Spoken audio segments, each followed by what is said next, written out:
jemaat yang dikasihi oleh Tuhan Yesus Kristus, kami para pelayan di HKBP Seresot Tanjung Priuk, para pendeta dan majelis, menyampaikan kepada seluruh jemaat HKBP Seresot Tanjung Priuk dan seluruh warga gereja dimanapun berada, selamat hari Minggu dan selamat beribadah kepada Tuhan Allah kita. Kami mengundang kita semua untuk mempersiapkan diri memasuki ibadah ini dengan berdoa di dalam hati masing-masing.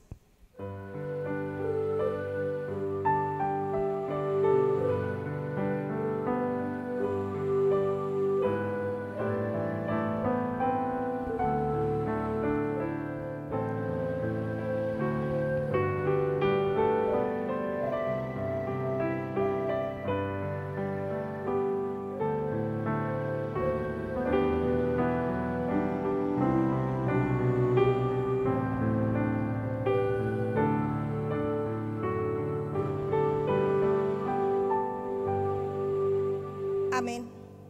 Marilah saudara-saudaraku beribadah kepada Tuhan dengan hati yang gembira. Nyatakanlah syukurmu kepadanya, sebab Ia masih memanjangkan napas kepadamu. Kumandangkanlah, pujilah Tuhan Sang Raja.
Dan nama anaknya Tuhan Yesus Kristus, dan nama Roh Kudus yang menciptakan langit dan bumi.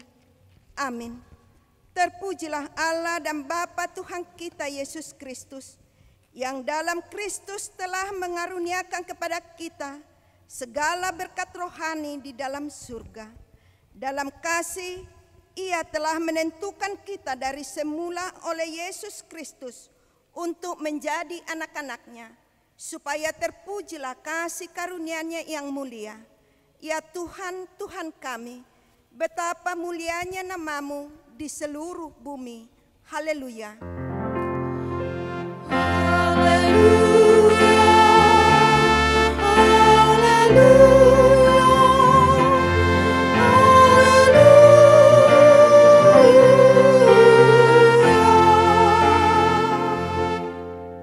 Kita berdoa. Tuhan Allah Bapa kami telah berhimpun di tempat ini pada hari yang Engkau kuduskan ini. Bukalah telinga dan hati kami, supaya kami dengan sukacita mendengarkan firman-Mu yang kudus, dan agar kami memelihara dan menghayati di dalam hati kami serta penuh pengharapan berdoa kepadamu. Ajarlah kami menghitung hari-hari kami sedemikian, hingga kami beroleh hati yang bijaksana.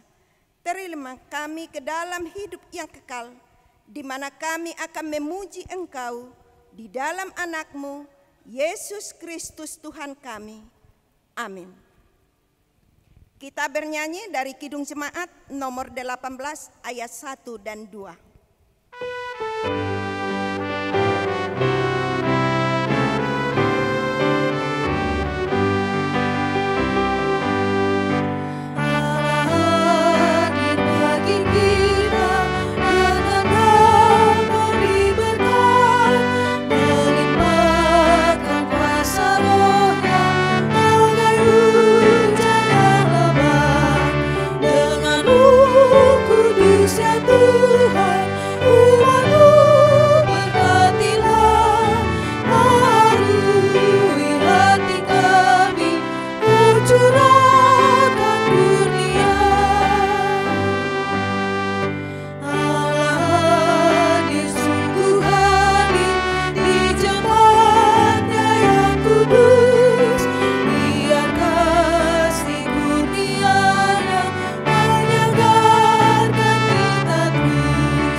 Dengarlah hukum Tuhan pada minggu ini, yaitu titah yang kedua beserta maksudnya.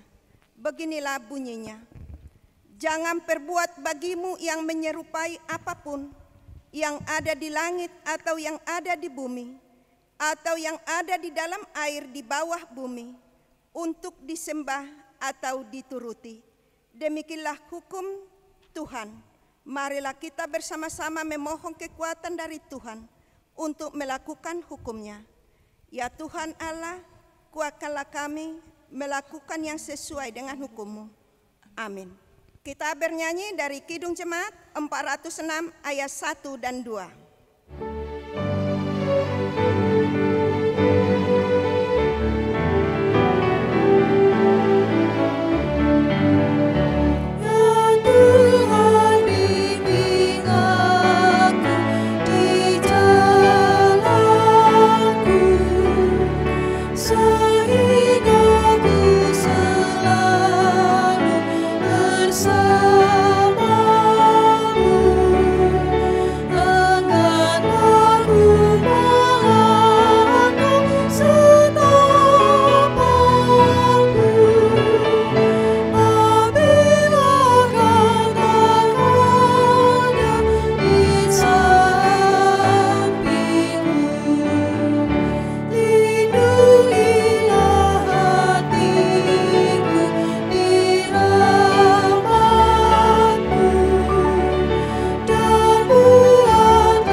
Marilah kita merendahkan diri untuk mengaku dosa kita.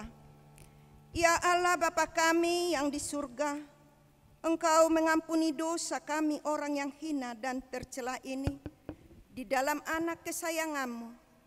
Kasihanilah kami orang yang berduka cita, yang berdosa ini. Nyatakanlah di dalam hati dan jiwa kami ini akan keampunan segala dosa dan kesalahan kami itu. Karuniakanlah Roh Kudus bagi kami untuk memberi kekuatan, keteguhan, dan ketetapan hati, supaya iman kami tidak tergoyahkan. Bimbing dan ajarlah kami ya Tuhan, agar benar-benar dan sungguh-sungguh menyerahkan diri, hati, dan jiwa kami kepadamu saja, sebagai korban yang hidup dan kudus, oleh sebab anak-Mu, Yesus Kristus Tuhan kami. Amin. Tuhan kasihani, Kristus kasihani, Tuhan kasihani, kasihani.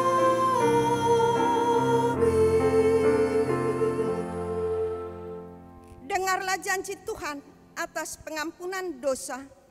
Demikianlah firman Tuhan. Tetapi engkau memberati aku dengan dosamu. Engkau menyusahi aku dengan kesalahanmu. Akulah dia yang menghapus dosa pemberontakanmu. Oleh karena aku sendiri dan aku tidak mengingat-ingat dosamu. Kemuliaan bagi Allah di tempat yang maha tinggi. Amin. Kita bernyanyi dari Kidung Jemaat 235 ayat 4.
Epistel yang ditetapkan pada minggu ini terambil dari Kejadian 3 ayat 1 sampai dengan 7. Marilah kita membacanya secara responsoria. Adapun ular ialah yang paling cerdik dari segala binatang di darat yang dijadikan oleh Tuhan Allah. Ular itu berkata kepada perempuan itu, "Tentulah Allah berfirman, semua pohon dalam taman ini jangan kamu makan buahnya, bukan?" Lalu sahut perempuan itu kepada ular itu, "Buah pohon-pohonan dalam taman ini boleh kami makan. Tetapi tentang buah pohon yang ada di tengah-tengah taman, Allah berfirman, jangan kamu makan ataupun raba buah itu, nanti kamu mati." Tetapi ular itu berkata kepada perempuan itu, "Sekali-kali kamu tidak akan mati." Tetapi Allah mengetahui bahwa pada waktu kamu memakannya, matamu akan terbuka, dan kamu akan menjadi seperti Allah, tahu tentang yang baik dan yang jahat. Perempuan itu melihat bahwa buah pohon itu baik untuk dimakan dan sedap kelihatannya. Lagi pula pohon itu menarik hati karena memberi pengertian. Lalu ia mengambil dari buahnya dan dimakannya, dan diberikannya juga kepada suaminya yang bersama-sama dengan dia, dan suaminya pun memakannya. Maka terbukalah mata mereka berdua, dan mereka tahu bahwa mereka telanjang. Lalu mereka menyemat daun pohon ara dan membuat cawat. Demikianlah firman Tuhan. Berbahagialah orang yang mendengarkan firman Allah serta memeliharanya. Amin. Kita bernyanyi dari Kidung Jemaat 422 ayat 1.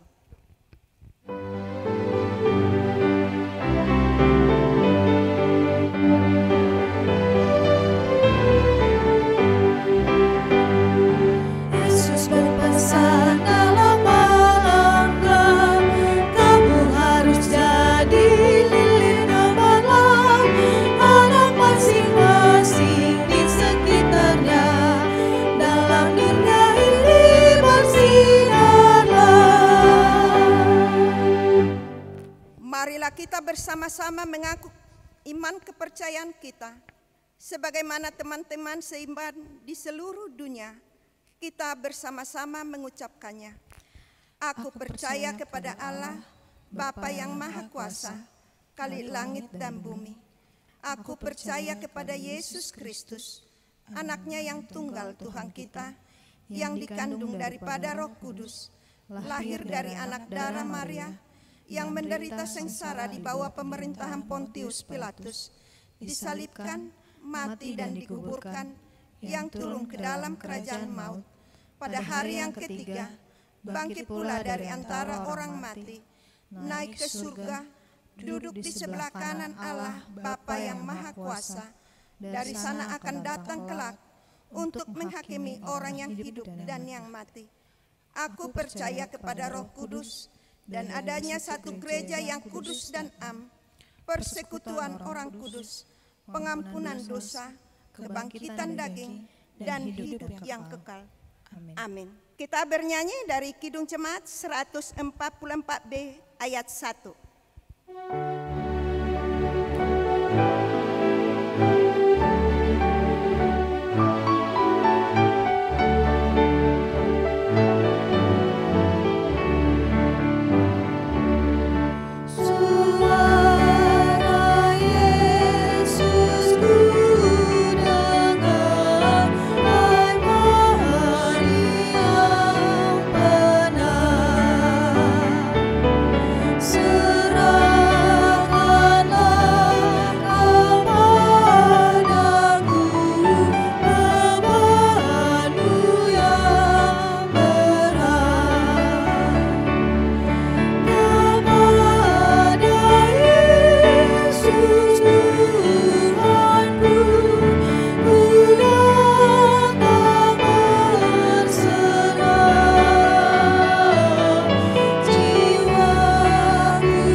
Damai sejahtera Allah yang melampaui segala akal, itulah yang memelihara hati dan pikiranmu dalam Kristus Yesus Tuhan kita. Amin. Saudara-saudara jemaat yang dikasihi oleh Tuhan Yesus Kristus, firman Tuhan naskotbah untuk hari Minggu ini diambil dari kitab Markus pasal 3 ayat 20 sampai dengan 35. Saya bacakan untuk lebih lengkapnya kepada kita. Kemudian Yesus masuk ke sebuah rumah, maka datanglah orang banyak berkerumun pula, sehingga makan pun mereka tidak dapat. Waktu kaum keluarganya mendengar hal itu, mereka datang hendak mengambil dia, sebab kata mereka, ia tidak waras lagi. Dan ahli-ahli Taurat yang datang dari Yerusalem berkata, ia kerasukan Beelzebul, dan dengan penghulu setan, ia mengusir setan. Yesus memanggil mereka, lalu berkata kepada mereka dalam perumpamaan, bagaimana iblis dapat mengusir iblis? Kalau suatu kerajaan terpecah-pecah, kerajaan itu tidak dapat bertahan. Dan jika suatu rumah tangga terpecah-pecah, rumah tangga itu tidak dapat bertahan. Demikianlah juga kalau iblis berontak melawan dirinya sendiri, dan kalau ia terbagi-bagi, ia tidak dapat bertahan, melainkan sudahlah tiba kesudahannya. Tetapi tidak seorang pun dapat memasuki rumah seorang yang kuat untuk merampas harta bendanya apabila tidak diikatnya dahulu orang kuat itu. Sesudah itu barulah dapat ia merampok rumah itu. Aku berkata kepadamu, sesungguhnya semua dosa dan hujat anak manusia akan diampuni. Ya, semua hujat yang mereka ucapkan. Tetapi apabila seorang menghujat Roh Kudus, ia tidak mendapat ampun selama-lamanya, melainkan bersalah karena berbuat dosa kekal. Ia berkata demikian karena mereka katakan bahwa ia kerasukan roh jahat. Lalu datanglah ibu dan saudara-saudara Yesus. Sementara mereka berdiri di luar, mereka menyuruh orang memanggil dia. Ada orang banyak duduk mengelilingi dia. Mereka berkata kepadanya, lihat, ibu dan saudara-saudaramu ada di luar dan berusaha menemui engkau. Jawab Yesus kepada mereka, siapa ibuku dan siapa saudara-saudaraku? Ia melihat kepada orang-orang yang duduk di sekelilingnya itu dan berkata, ini ibuku dan saudaraku. Barang siapa melakukan kehendak Allah, dialah saudaraku laki-laki, dan dialah saudaraku perempuan. Dialah ibuku. Demikian firman Tuhan. Saudara-saudara yang dikasihi Kristus, sesuai almanak atau kalender di gereja kita HKBP, pada hari Minggu ini diberikan topik jangan menghujat Roh Kudus. Kenapa?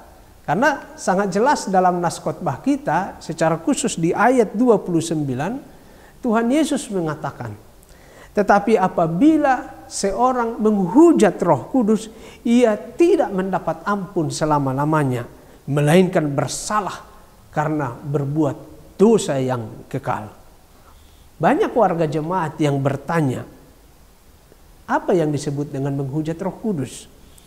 Dan kenapa pula disebut bila menghujat Roh Kudus adalah dosa yang tidak terampuni?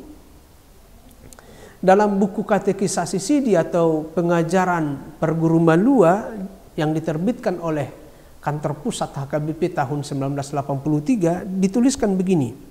Pertama, apakah Allah mau menghapus semua dosa? Jawabnya, Allah mengampuni dosa-dosa, baik dosa warisan maupun dosa yang kita lakukan sendiri. Namun dosa terhadap Roh Kudus tidak akan diampuni. Kedua, apakah yang dimaksud dengan dosa terhadap Roh Kudus?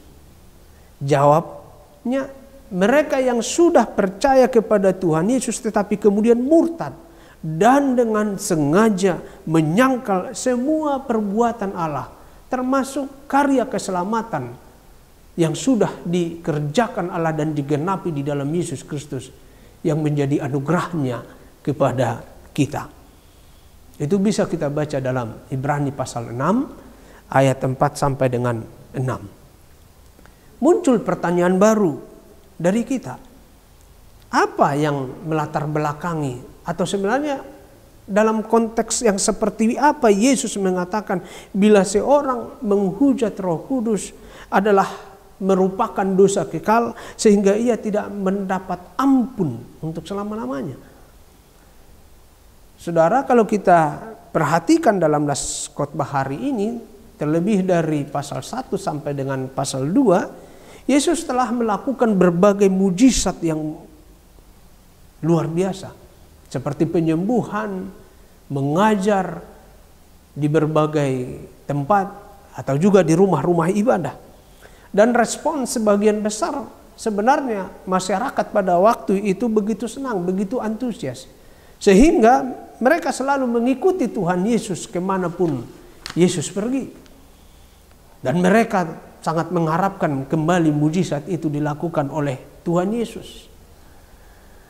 Memang tak disangkal ada juga respons yang negatif. Termasuk dari kaum agamawan seperti para ahli Taurat dalam nas ini. Itu sebabnya nas khotbah kita ini dibagi dalam 2 perikop. Yang pertama ayat 20 sampai dengan 30 diberi judul oleh lembaga Alkitab Yesus dan Beelzebul. Dan perikop yang kedua ayat 31 dengan 35 diberi judul Yesus dan sanak saudaranya. Dan dalam 2 perikop itu kita tidak melihat ada apresiasi, ada pujian, ada sanjungan atau ada respek kepada Tuhan Yesus Kristus. Yang ada malah tuduhan maupun cibiran. Dikatakan tadi Yesus disebut tidak waras lagi di ayat 21. Kalau dalam bahasa Batak Bibel, naritik. Dan tuduhan yang kedua disebut Yesus kerasukan Beelzebul. Dalam Bibel bahasa Batak ayat 22 itu nasibolison. Dan kedua tuduhan itu disampaikan atau diucapkan oleh justru dari orang-orang dekat Tuhan Yesus. Yang pertama itu dari keluarganya sendiri, dan yang kedua adalah dari ahli-ahli Taurat. Seharusnya merekalah yang mensupport, merekalah yang membantu Tuhan Yesus Kristus di dalam mengerjakan tugas-tugasnya. Namun justru mereka yang menyampaikan tuduhan bahkan fitnah. Kalau di era sekarang ini tidak tanggung-tanggung, bisa diperkarakan secara hukum, hate speech atau fitnah. Apalagi Beelzebul dalam pemahaman masyarakat Yahudi itu adalah penghulu setan atau pangeran neraka. Bisa disebut bahwa tuduhan Yesus menggunakan kuasa setan dalam penyembuhan atau berbagai mujizat lainnya merupakan tuduhan yang sadis dan keji. Tetapi bagaimana respon Yesus terhadap tuduhan itu? Disinilah kemuliaan hati Tuhan Yesus Kristus. Ia tidak mau terjebak sehingga memancing amarah atau memancing murka dari dirinya. Ia justru memakai hal itu sebagai kesempatan untuk menyampaikan pesan isi daripada berita Injil. Yang pertama, tidak ada keterpisahan Yesus Kristus sebagai Allah Anak dengan Allah Bapa Sang Pencipta dan juga dengan Allah Roh Kudus. Dalam konfesi gereja kita HKBP tahun 1996, pasal pertama poin B, yakni tentang ketritunggalan Allah, disebutkan di sana kita mempercayai dan menyaksikan Allah itu esa. Dan di dalam penyataannya yang tunggal atau yang tritunggal, yaitu Allah Bapa, Allah Anak, dan Allah Roh Kudus yang tidak berawal dan tidak berakhir. Dari sejak awal kehadiran Yesus Kristus di dunia ini, telah dengan sangat jelas Ia mengatakan bahwa maksud kedatangannya ke dunia ini adalah untuk mengerjakan rancangan keselamatan dari Allah, merealisasikan shalom dari Allah kepada dunia ini. Dalam Injil Yohanes, Yesus mengatakan, bekerjalah bukan untuk makanan yang dapat binasa, melainkan untuk makanan yang bertahan sampai kepada hidup yang kekal, yang akan diberikan oleh Anak Manusia kepadamu.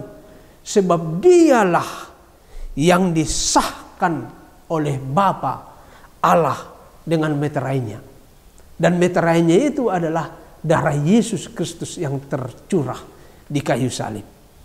Jadi ini semakin jelas kepada kita bahwa Yesus bekerja dan melayani di dunia ini adalah berdasarkan atau sesuai dengan kehendak yang ditetapkan oleh Allah Bapa kepadanya.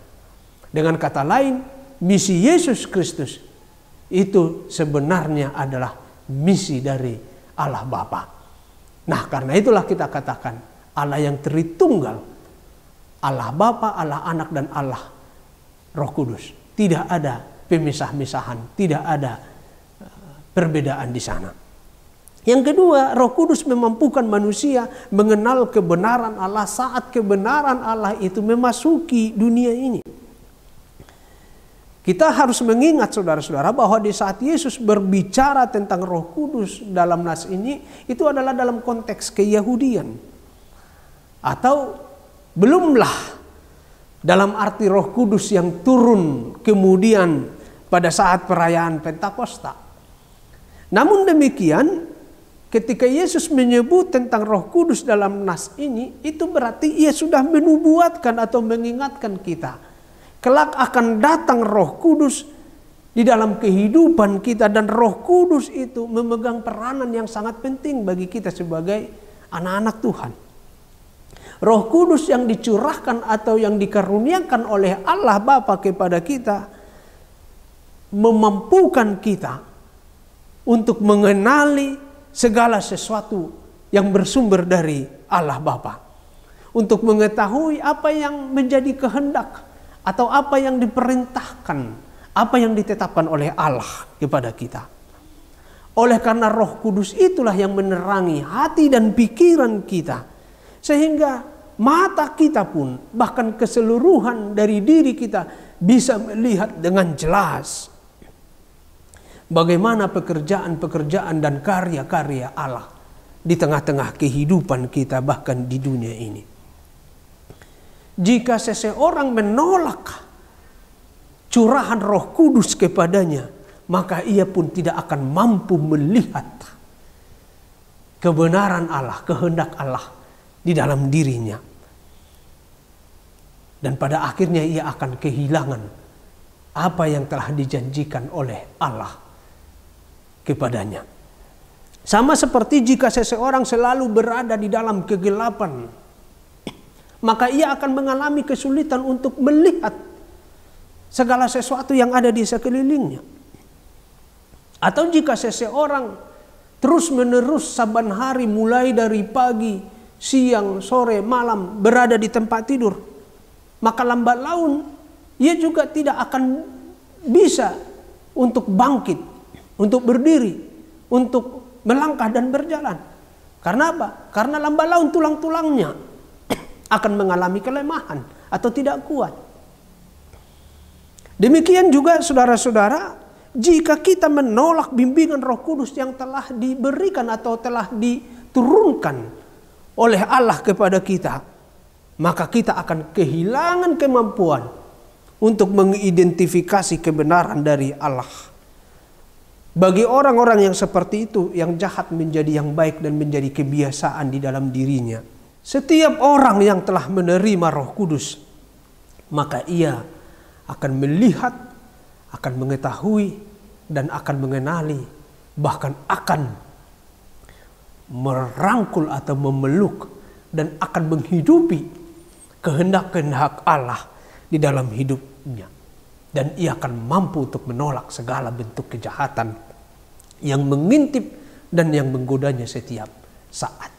Karena itulah peranan Roh Kudus sangat luar biasa di dalam kehidupan kita. Jangan sia-siakan Roh Kudus yang diberikan oleh Allah kepada kita. Dan yang ketiga, yang terakhir, saudara-saudara, siapa yang menjadi sanak saudara, yang menjadi ibu, yang menjadi saudara laki-laki atau yang menjadi saudara perempuan Tuhan Yesus? Yesus mengatakan adalah mereka yang melakukan kehendak Allah Bapa. Ini sebagai jawaban Tuhan Yesus Kristus terhadap pernyataan orang-orang lain yang mengatakan bahwa ibu dan saudara-saudara Yesus sedang menunggu untuk bertemu dengan Tuhan Yesus Kristus. Jawaban Tuhan Yesus Kristus itu hendak mengatakan bahwa hubungan kekeluargaan dalam kerajaan Allah bukanlah didasarkan kepada ikatan daging atau karena hubungan darah. Hubungan keluarga yang sejati bisa saja terjadi di dalam kehidupan kita di dunia ini, dikala seseorang itu benar-benar dekat dengan orang lain tersebut yang walau sama sekali tidak ada hubungan kekerabatan di antara mereka atau partuturon kalau di dalam bahasa Batak. Di manakah letak hubungan kekeluargaan yang sejati itu? Salah satu di antaranya dikatakan dalam nas ini terletak kepada ketaatan dan kepatuhan bersama untuk melakukan kehendak atau perintah Allah. Yesus yang walau ia sebagai anak Allah tidaklah berarti maka ia bisa melakukan segala sesuatu tugas-tugasnya berdasarkan keinginannya, berdasarkan pikirannya, berdasarkan kemauannya sendiri. Ia tetap melakukan tugas-tugasnya itu pada koridor atau pada jalur yang ditetapkan oleh Allah. Sumber daripada perintah atau misi itu untuk keselamatan itu hanya satu, yakni Tuhan Allah. Dengan demikian juga saudara-saudara di dalam kehidupan kita juga seperti itu. Apapun yang menjadi tugas, apapun yang menjadi peran kita, di manakah kita berada, apakah di rumah sebagai suami, sebagai istri, sebagai orang tua atau sebagai anak, atau ketika kita di dalam pekerjaan kita di kantor sebagai pegawai atau sebagai atasan, atau ketika kita menjalani profesi kita sebagai dokter, sebagai lawyer, atau ketika kita di masyarakat, atau ketika kita juga di tengah-tengah gereja ini, maka sebagai pengikut Yesus Kristus atau keluarga kerajaan Allah, sanak saudara Tuhan Yesus Kristus adalah mengutamakan dan memprioritaskan kehendak Allah melalui berbagai tugas jabatan pekerjaan kita tersebut. Orang-orang yang menjadi saudara laki-laki, saudara perempuan, atau menjadi ibu atau menjadi keluarga Tuhan Yesus Kristus adalah orang-orang yang mampu untuk menyingkirkan atau membelakangkan keinginan-keinginan, hasrat-hasrat daging dan kemauan pribadinya. Tetapi ia adalah orang-orang yang melakukan kehendak Allah Bapa melalui berbagai tugas pekerjaan dan tanggung jawabnya di dunia ini. Itu yang diperlihatkan atau yang diteladankan oleh Tuhan Yesus Kristus ketika ia hendak menjalani Via Dolorosa sampai di kayu salib. Bukan tidak ada keinginan Tuhan Yesus Kristus seperti doanya kepada Allah Bapa di Getsemani. Sekiranya berkenan, biarlah cawan ini berlalu. Tetapi janganlah kehendakku, kehendakmulah yang jadi. Kata Tuhan Yesus Kristus. Ia membelakangkan, ia mengosongkan dirinya. Ia menghilangkan kemauan, kepentingan dan hasrat pribadinya demi merealisasikan, demi mengutamakan, demi melakukan apa yang telah diembankan, diperintahkan atau kehendak Allah. Dan karena ia melakukan kehendak Allah itulah, maka ia sampai berkorban di kayu salib. Ia serahkan tubuh, jiwa, nyawanya, seluruh hidupnya untuk menjadi jalan keselamatan bagi kita. Karena itu saudara-saudaraku, sebagai pengikut Yesus Kristus, bahkan sebagai sanak saudara atau keluarga Yesus Kristus, maka kita adalah orang-orang yang bersedia untuk menanggalkan segala ego kita, segala keinginan, bukan berdasarkan pikiran kita atau hati kita, tetapi adalah memprioritaskan dan mengutamakan kehendak Allah. Sebab Allah berkehendak supaya melalui kehidupan kita, baik di dalam tugas, profesi, pekerjaan, status kita, maka rancangan Allah, berkat Allah, keselamatan Allah hendak berlaku di dunia ini. Karena itu perkenankanlah dirimu menjadi perpanjangan tangan Tuhan untuk menyatakan berkat-berkatnya dan keselamatannya di dunia ini. Dan pastikanlah engkau adalah saudara maupun keluarga dari Tuhan Yesus Kristus. Tuhan memberkati. Amin. Kita berdoa. Terima kasih ya Tuhan untuk firman-Mu yang boleh kami dengarkan pada hari Minggu ini. Kiranya Engkau berkati firman-Mu, Engkau berkati kami juga di dalam menerima firman-Mu. Biarlah firman-Mu menjadi kekuatan kami yang menolong dan menopang kami menjalani hari-hari kehidupan kami. Biarlah kami menjadi pembawa berkat kepada lingkungan di sekitar kami, keluarga kami, atau di tengah-tengah profesi pekerjaan, baik juga di masyarakat, baik terlebih dalam keberadaan kami di gereja-Mu. Dan berkatilah setiap rumah tangga kami dalam semua harapan, kerinduan dan pergumulan kami. Biarlah kehendak-Mu yang Engkau nyatakan bagi kami. Sebab kehendak-Mu adalah mendatangkan damai sejahtera. Terpujilah Engkau kekal selamanya, dalam Yesus Kristus kami berdoa dan mengucap syukur. Amin. Saudara-saudara, mari kita merespon firman Tuhan, kita mengucap syukur, kita mengumpulkan persembahan kita, sembari kita menaikkan pujian kepada Tuhan.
Marilah kita berdoa menyerahkan persembahan kita kepada Tuhan. Ya Allah Bapa kami yang di surga, kami mengaku bahwa Tuhan adalah sumber dari segala karunia yang melimpah dalam kehidupan kami masing-masing. Sebahagian daripada karunia itu kami serahkan kembali sebagai persembahan kepada Tuhan. Terimalah dan berkatilah persembahan umat-Mu ini, agar dapat kami pergunakan untuk pekerjaan dan pelayanan kerajaan Tuhan di dunia ini. Bukalah hati kami untuk mengenal betapa banyak berkat dan karunia yang kami peroleh dari Tuhan, supaya kami senantiasa bersyukur kepadamu di dalam nama Yesus Kristus Tuhan kami. Amin.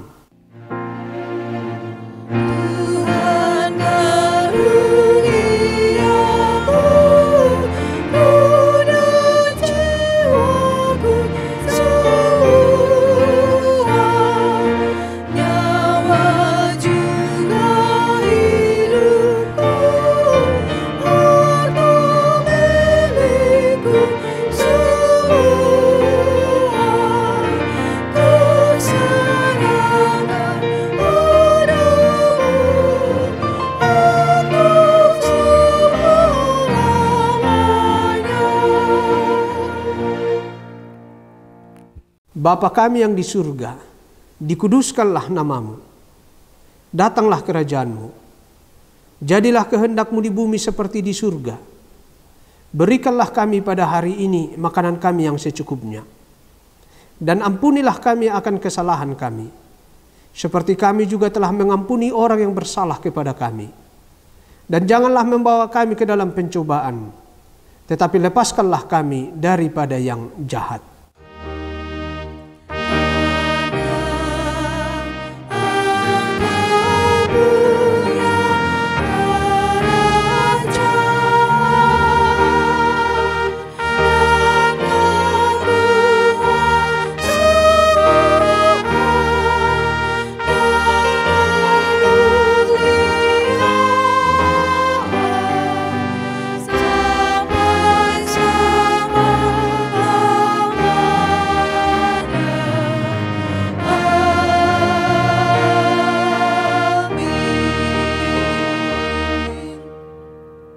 Terimalah berkat dari Tuhan.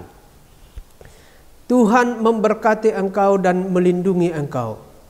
Tuhan menyinari engkau dengan wajah-Nya dan memberi engkau kasih karunia. Tuhan menghadapkan wajah-Nya kepadamu dan memberi engkau damai sejahtera. Amin.